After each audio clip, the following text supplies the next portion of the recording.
ready to go. So, my name is Sue Wilson, and I'm going to be talking about de-escalation today. A little bit about myself is that I'm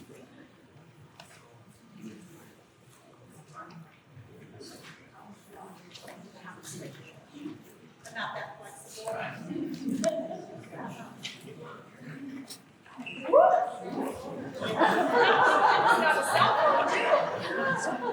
Comedy hour. We get it? We get it? Yes. Ooh, that is long. Okay, so first of all, I just want to thank Food Bank and Philo for asking me to be here today, and thank all of you guys for what you do every day. A little bit about myself is I actually went to college in the field of sports medicine. I have a master's degree in exercise physiology and how the body works under stress. And so for 20 years, I spent my time on the sidelines taking care of young adults and adults when they got injured, working with nutrition, kind of the whole works. In 2011, I went back to school at the Institute of Integrative Nutrition, where I really started to look at food systems, how food is distributed, and the different food and nutrition theories that are kind of offered around the world. In 2015, I had one of my favorite athletes take his life at the age of 24. And he left journals upon journals for me to read about his struggle.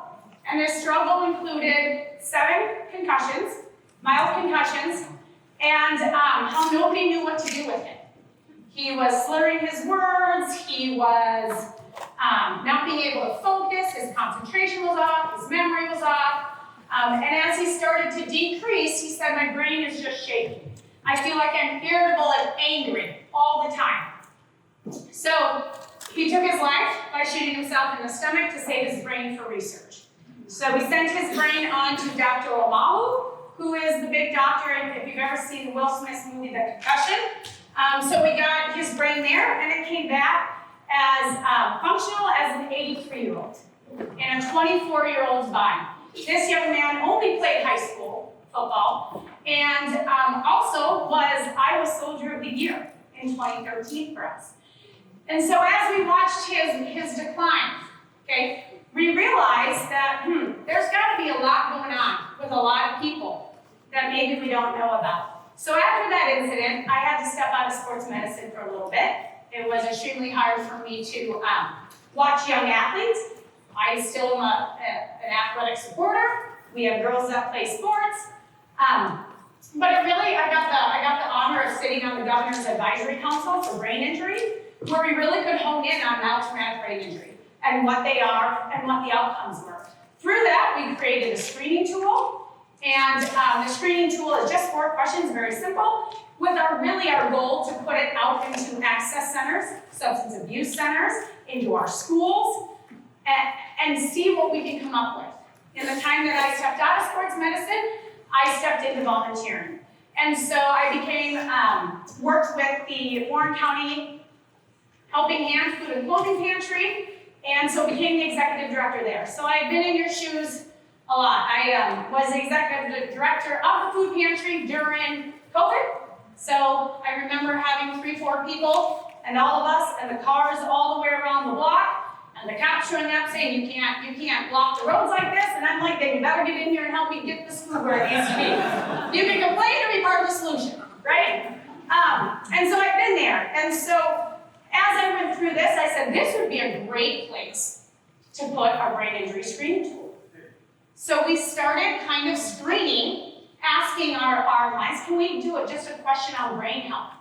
So we were right in the midst of all of this as we started to get shut down for COVID. So our sample population isn't large, but what we found out over the 68 people that we had surveyed, that over 40 of them had had a traumatic brain injury, a mild traumatic brain injury. Of those, half of them happened through a strangulation or toxic poisoning. Right? What we know about repetitive brain injury is that we know that they escalate quickly. Right? So you take that on top of just everyone's normal, everyday circumstances, And we ended up in a world where our clients were really escalated, our families were really escalated. And so how do we move forward from there? So we know that food insecurity is one indicator of poverty, but I'm more of a personality like that. I want to know why, right? Why do we have food insecurity? What is the deeper reason that they visit the food pantry? So I left the Helping Hand and joined WeLIFT Job Search Center, where we really work to change our mission to not just getting them job ready, but if they're not ready for a job because they have a substance abuse disorder, we need to treat the disorder before we go right into trying to get them a job, because we'll set them up for failure if we push them into a job. So we slowly over time continue to why. What else is underneath that they can't be successful at jobs? What else is going on? So WeLIFT Job Search is out of Indianola, Iowa. We serve lots of different counties though across central Iowa. We have kind of 3 pillars of success, and we've changed. Our first pillar of success is job readiness. We work on resumes and job search.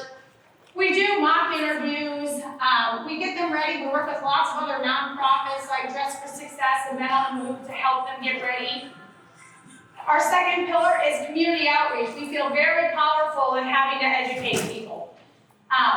So we host things like poverty simulations, re-entry simulations, mental health in the workplace events. We just finished mental health in the workplace events last week, and we talked about how do we have the conversation when we know someone's not doing okay, right? How do we breach that? How do we have the conversation, and when we get their response, how do we then proceed further into giving them the resources they need? So community outreach has become a big thing.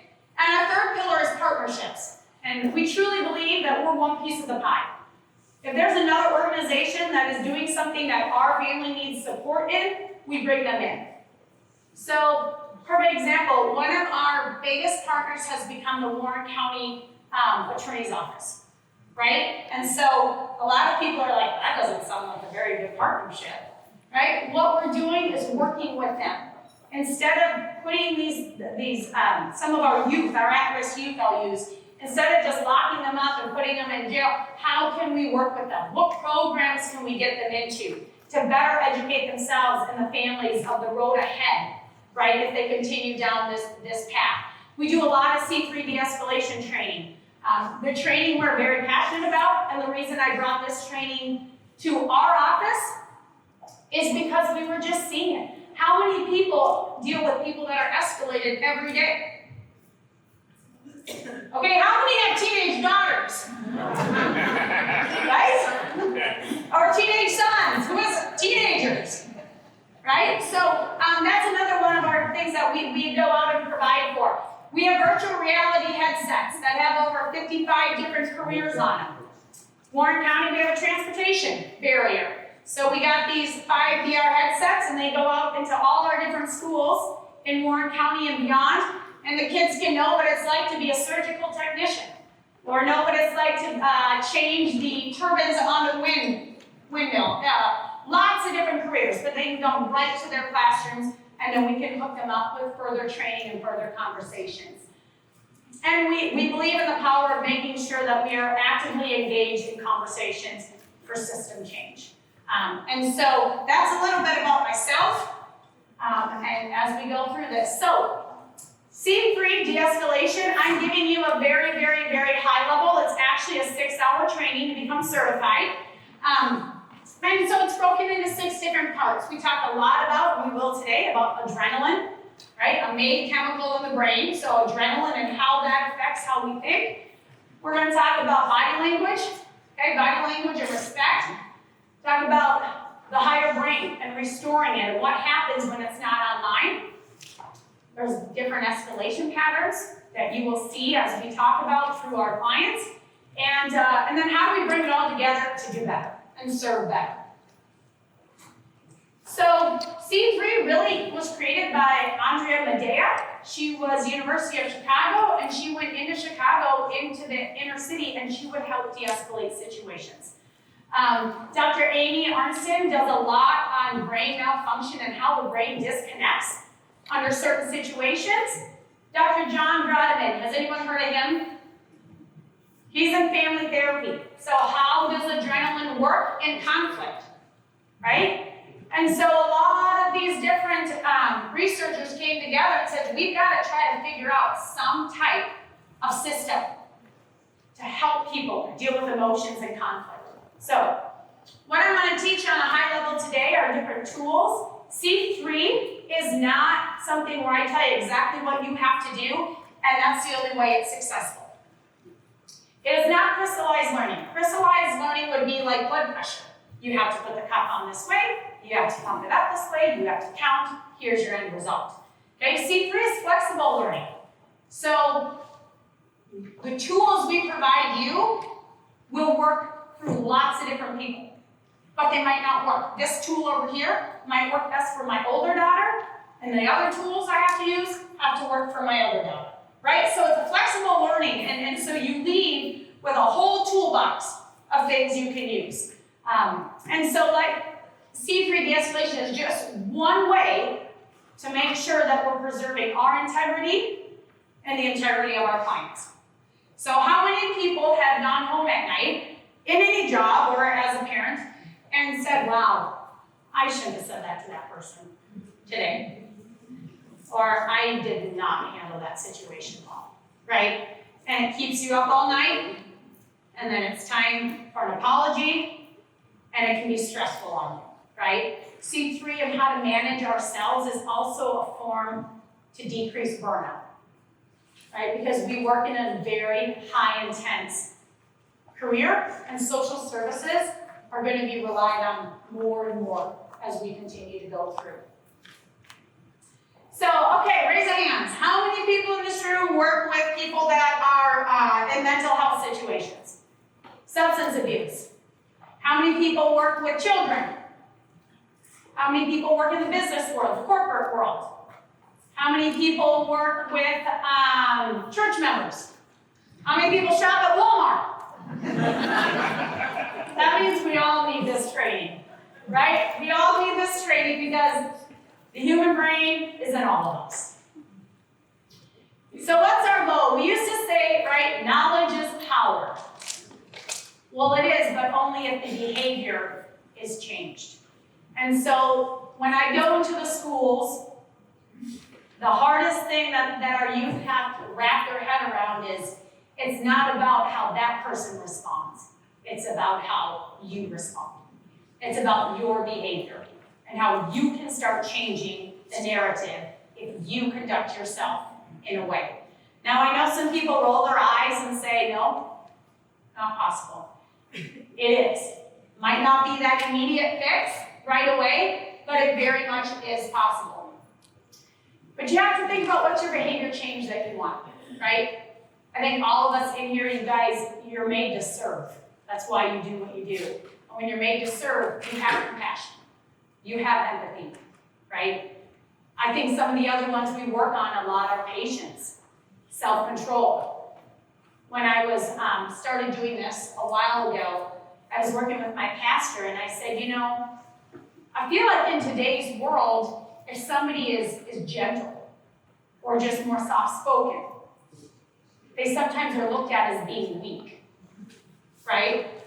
And my pastor looked at me and he said, do you know the root word of gentleness? It actually means power with control. And I was like, man, talk about changing leadership if we could go underneath that umbrella. So that is what we try to strive for, right? So the brain really, I'm going to have you all hold up your hand, okay? And the only reason I make you do this is because you're like, Sue, that's dumb, I don't want to do it. But we do this because you're going to have to explain to your clients why you're responding that way. So you're going to tell them, when you put your thumb across your hand like this, you're going to say, because this is your alligator brain. And your alligator brain holds all your emotions. Your anger, your tears, all of that.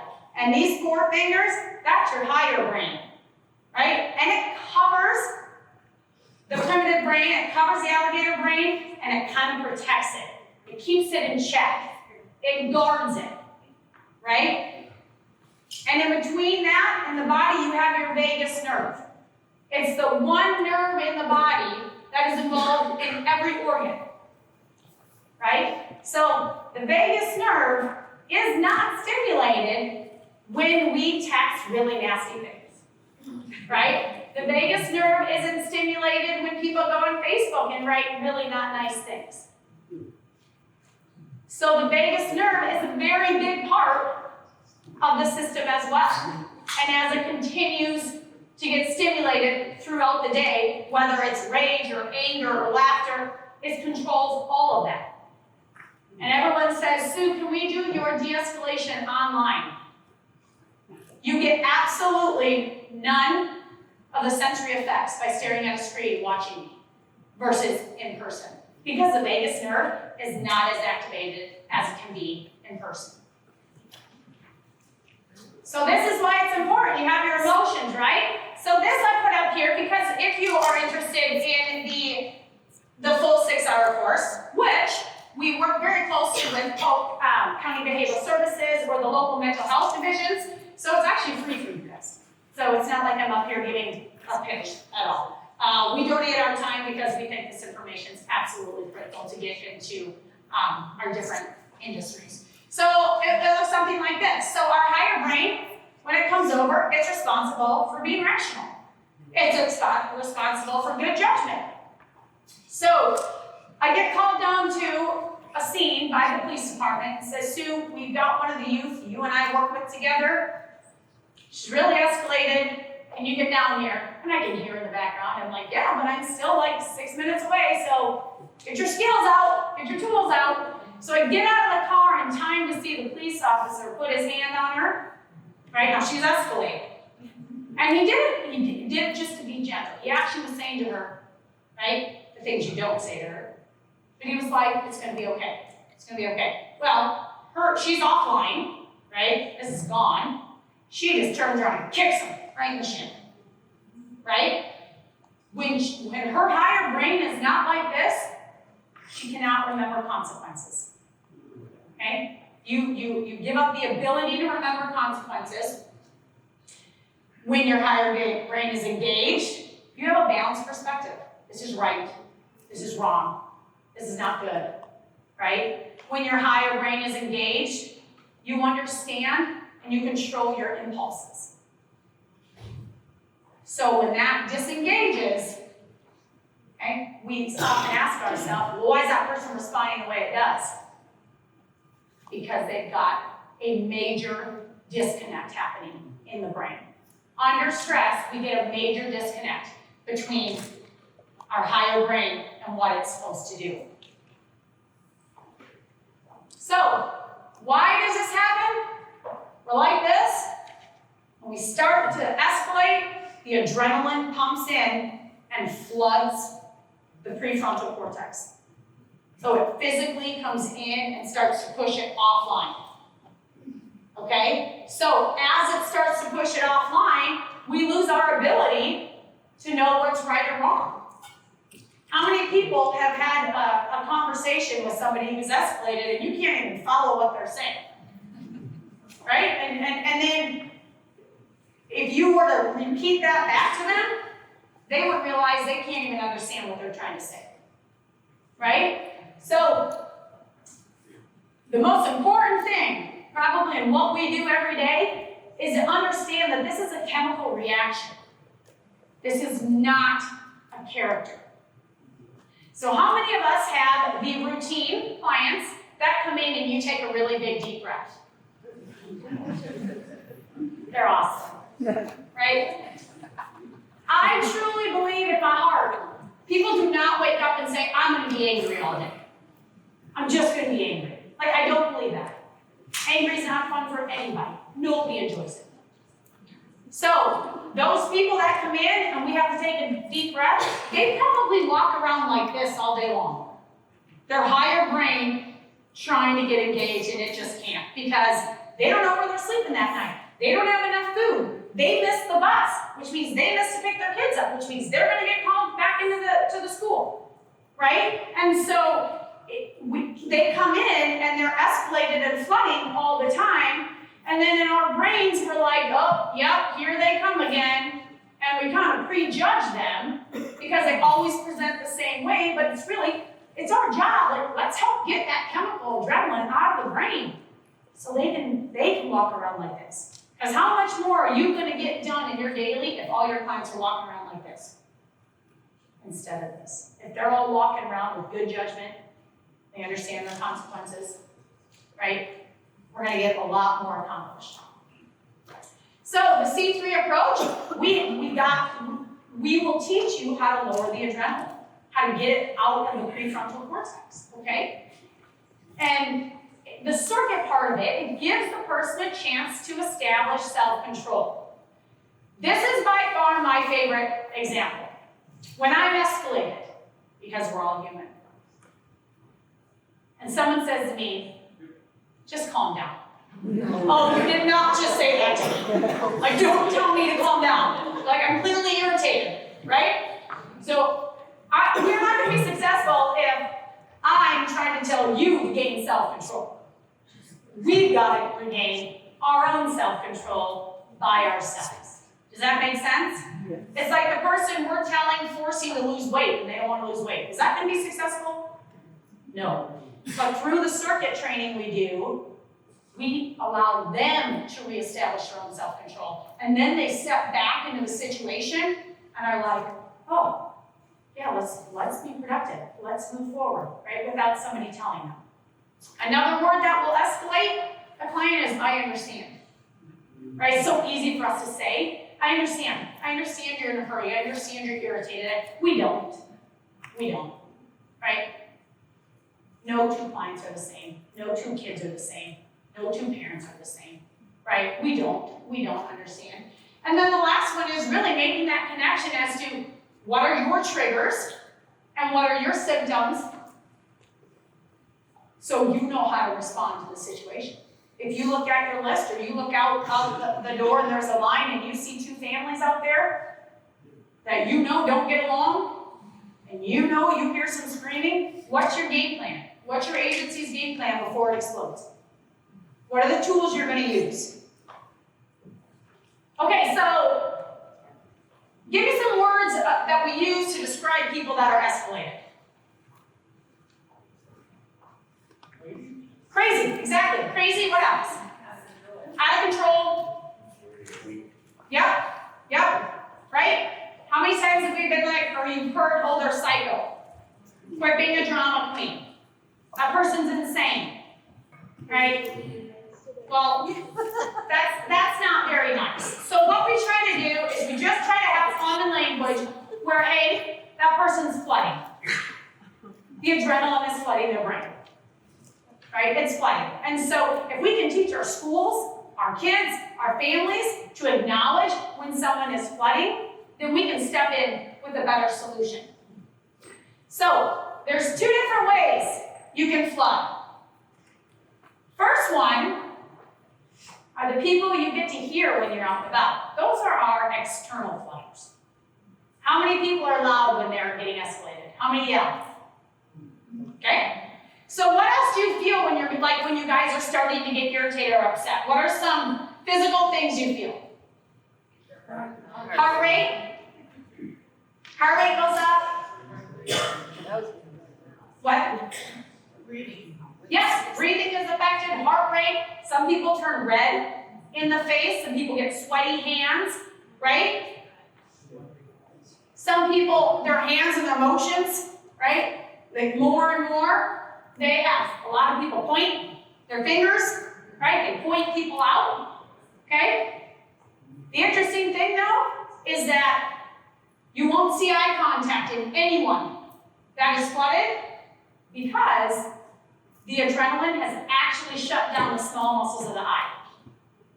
So people that are road raging, not good. You have no peripheral vision, right? And what a huge lesson for me. I wish I had this when my kids were younger because I would take their sweet little head in my hands and say, do you understand what you did wrong? Look at me. Do you understand what you did wrong? And they're like, Because they're angry and they're escalated, I'm like trying to get their eyeballs to look at me and they're like, I'm out, I'm offline, right? Oh man, I wish I had this stuff when I was younger.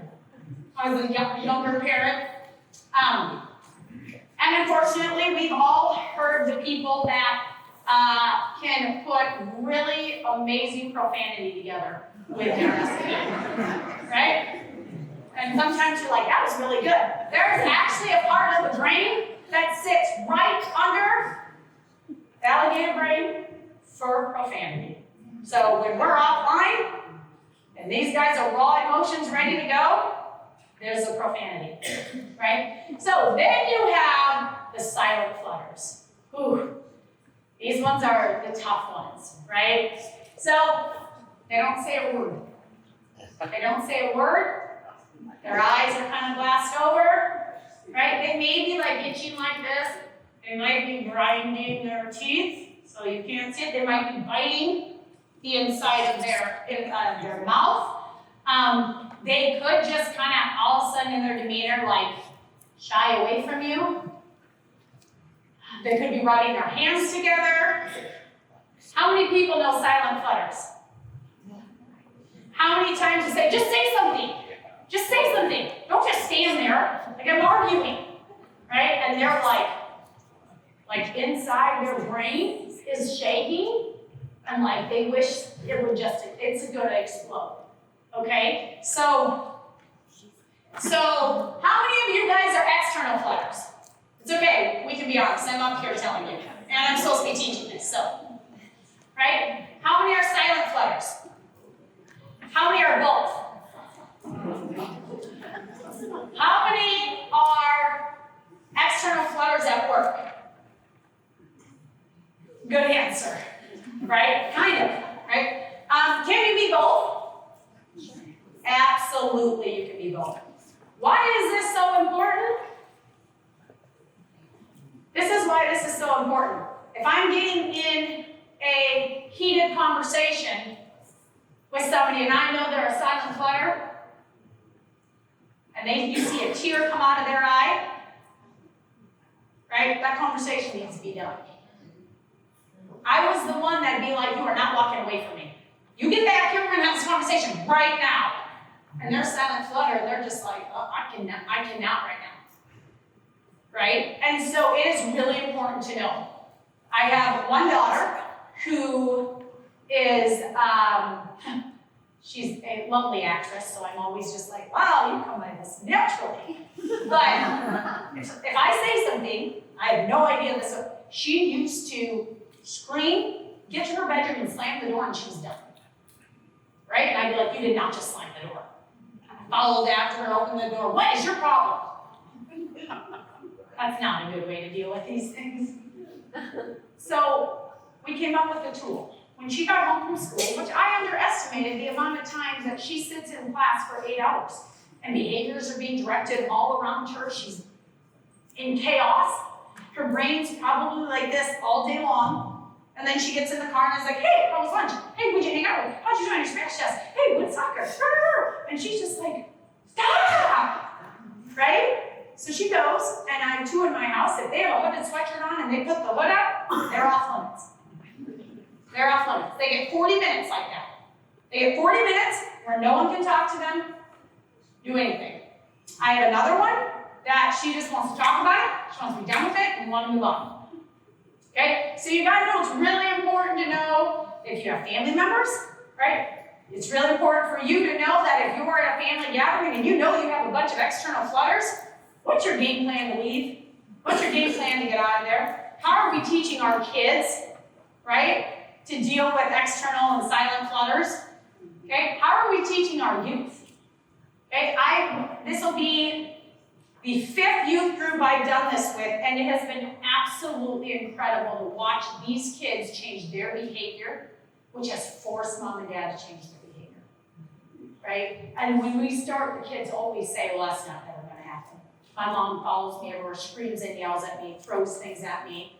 All right, this is what I want you to do, right?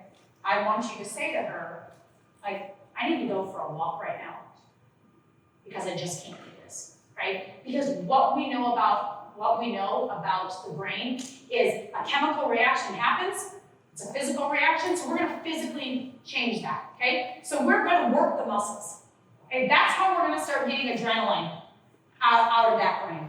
So large muscle movements, large arm movements. If you have a really tough client and you can't get them to de-escalate, go ask them to move some of the stuff in your back storage room, right? You know, say, hey, I could really use your help. I'm swamped back here and I need these boxes of tomato cans moved to the other wall.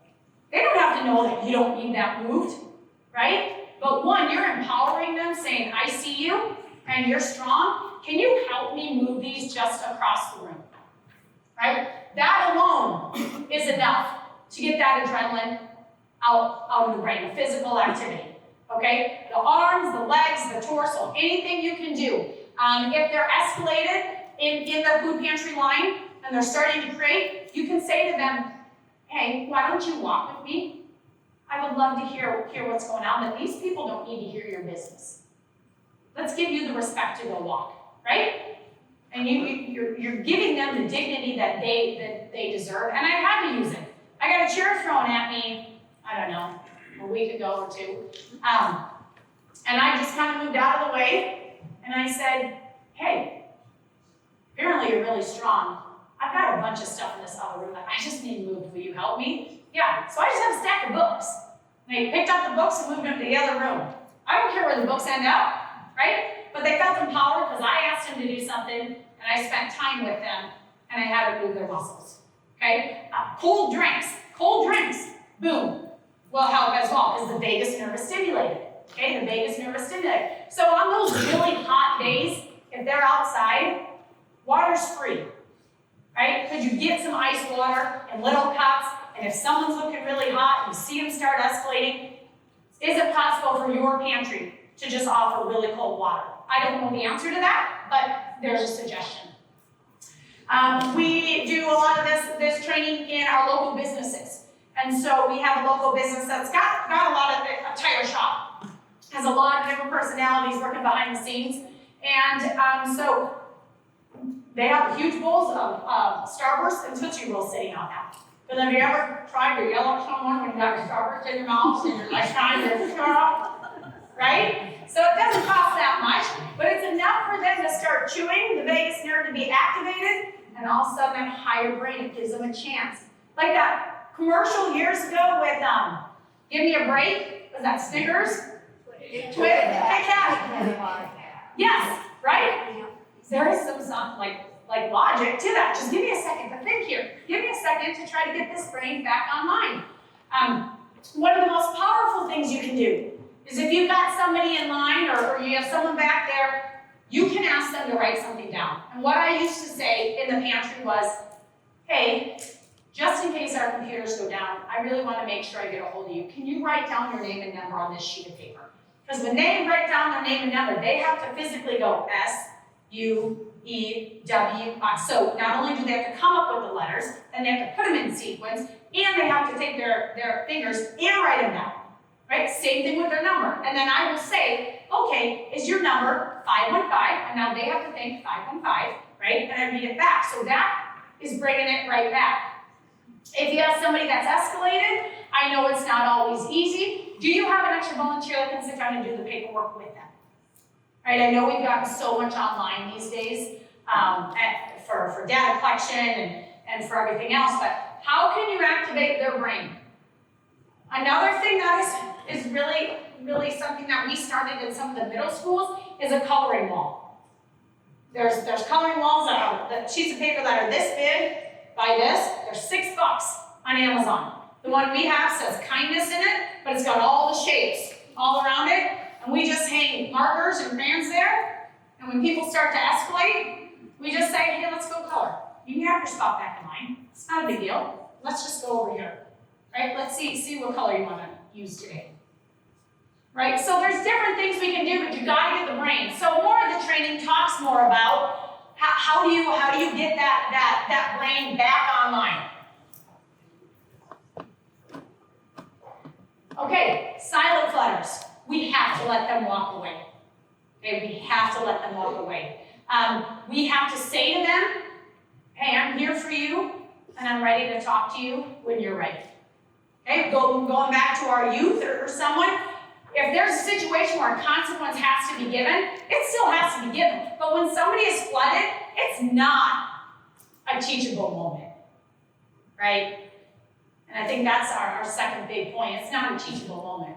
So somebody could be really escalated in the food pantry, and we're not going to tell them, hey, this is why you can't do this.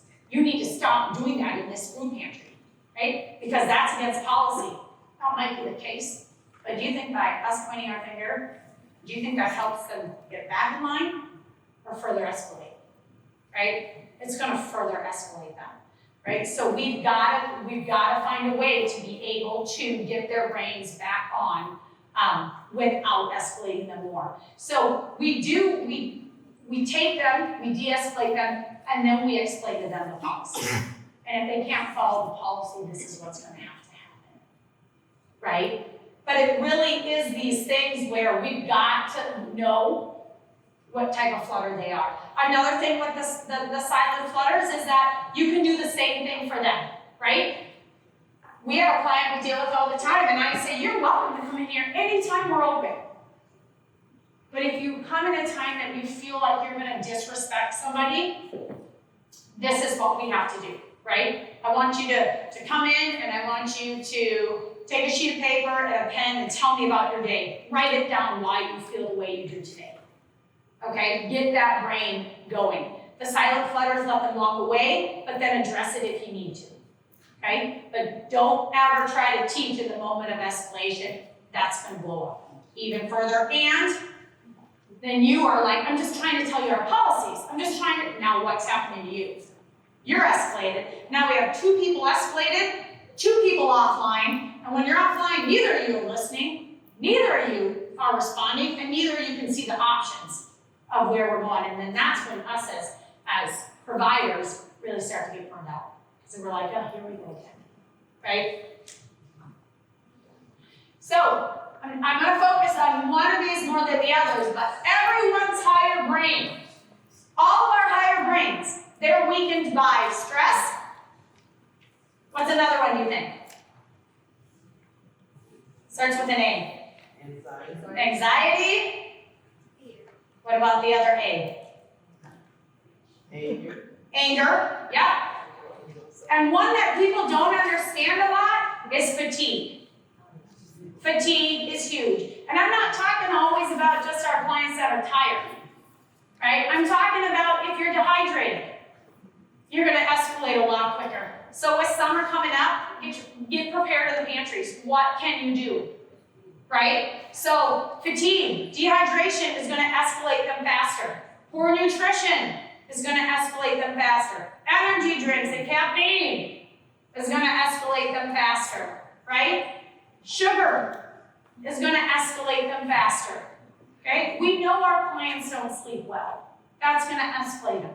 But take this to your coworkers. Take this to your volunteers. If you know you've got a volunteer or a coworker that's going through something really hard right now, and then what we do is really hard, we need to find some time for them to have some space, okay? Because guess what they're going to tell you? I'm fine, and they're sitting right here. No, I'm fine, and one client says one thing to them, and boom, right? And then all of a sudden we have, as pantry managers, now we have a bigger situation than we need to, right? So don't underestimate fatigue. I also tell people, when people think of fatigue, they just think of sleep habits, right? And I tell them, actually, I go to bed probably around 10 or 11 every night, and I get up around 5 or 6. Now, that's not a lot of sleep, but that's consistent. So my body expects it, right? That's not really fatigue. It's when you sleep for 12 hours, and then 4 hours, and then 8 hours, and then 8 hours, and then 10 hours, and then 2 hours, and 3 hours, right? That's where the body fatigues, because the body's like, what are you doing right now? And how am I supposed to reset? We know the brain resets that thing. We know every organ resets between 1 a.m.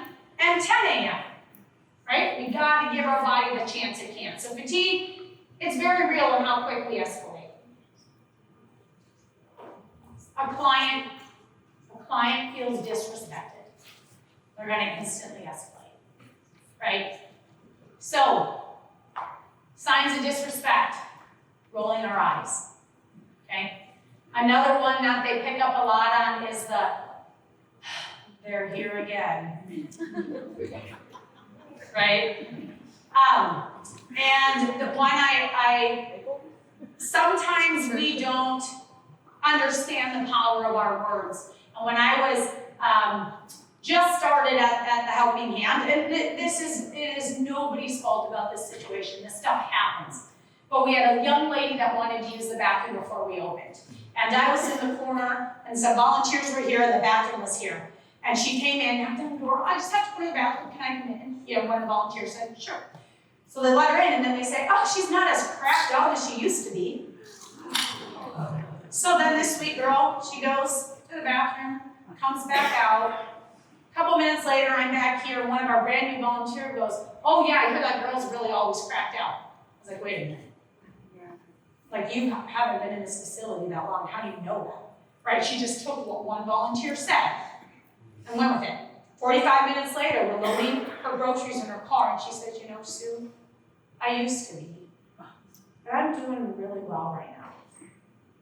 Right? I mean, talk about disrespect, shaming, all of that stuff. Right? It's really hard. Another sign of disrespect, which I know is a human reflex and we can't help it, but sometimes when our clients don't smell great, right? When we go, ooh, or we go like this, or behind their back, right? Or we spray Lysol as they walk through. You're like, right? Sometimes we just don't understand what we're doing, right? But our clients really respect us. And so the last thing I say about it is this. This is the number one shaming and disrespect tool there is. So, client comes in, it's already hard to come into a food pantry or to get services, and they're talking to us, and they're telling us their story, and I'm like, yep, yep, yeah, no, yeah, no, just, yeah, oh yeah, no, that's fine, just go sign it. It's like, no, right? So how I do it with my clients now is, hey, I've got to finish this text message, and then you can have all my attention. Could you just give me a minute? Go ahead and help yourself to some water or snacks or whatever, and then I'm all yours. It's okay to say to a client as you're walking through, just so you know, I'm expecting a phone call from a doctor or one of my family members.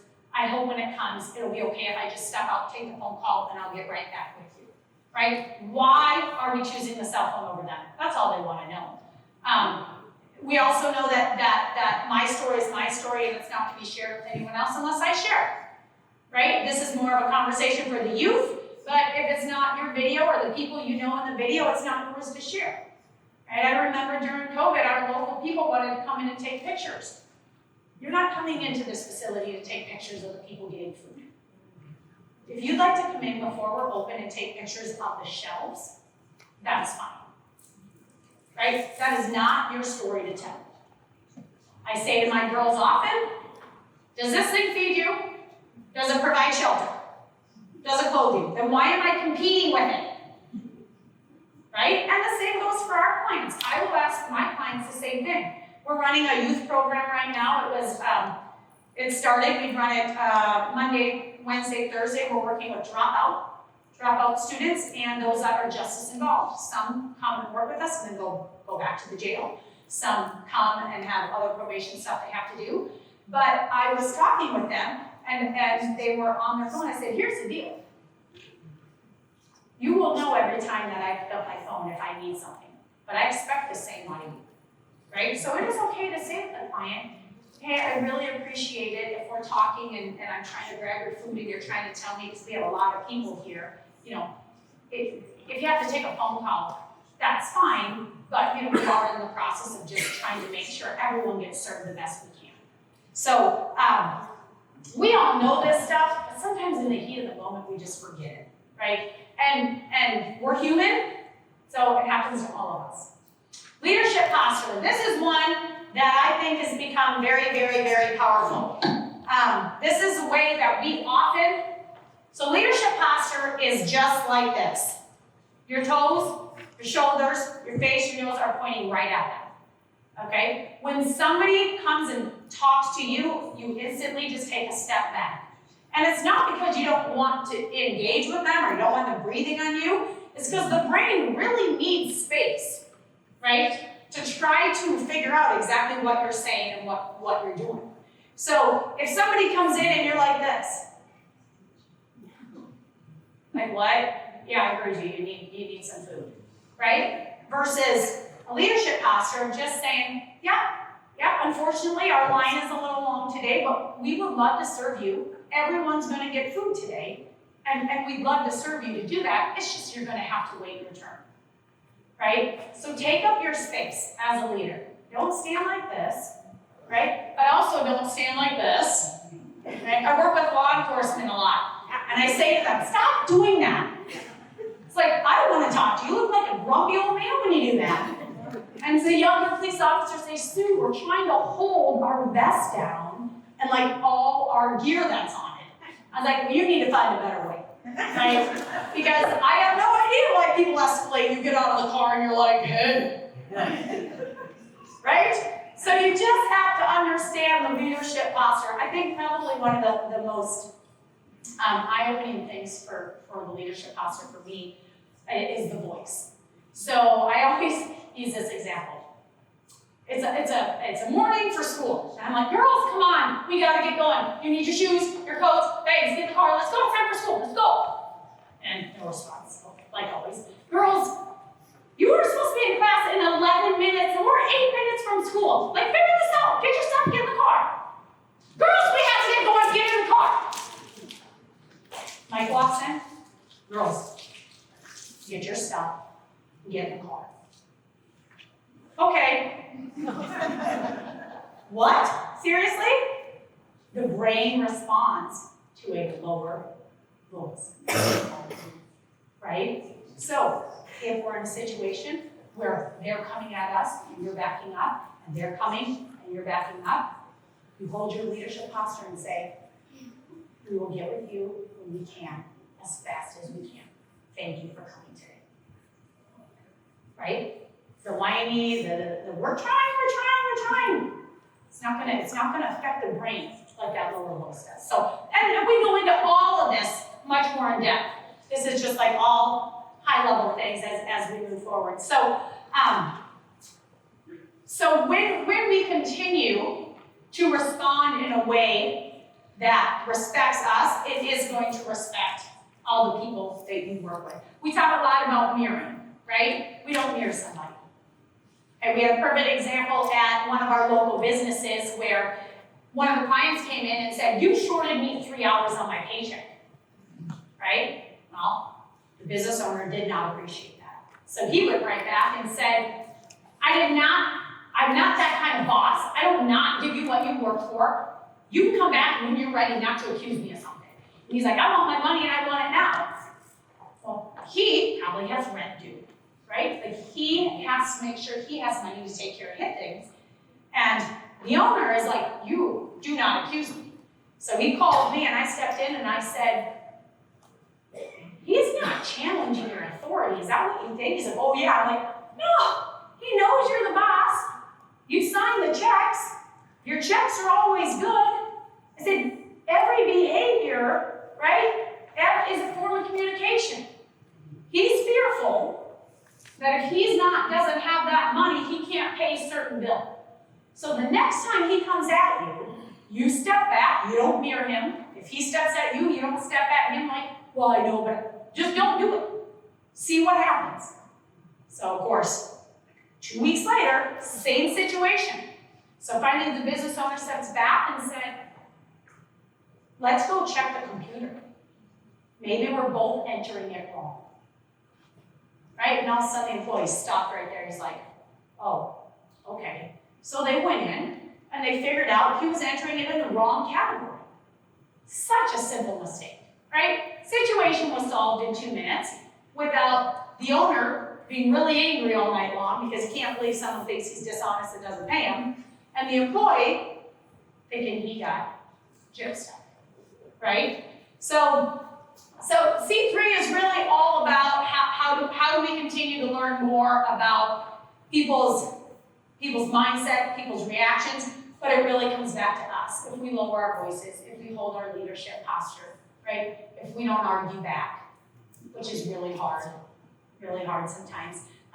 But really C3 is about how do we make sure that everybody gets the dignity that they deserve every single day in working with people that we work with.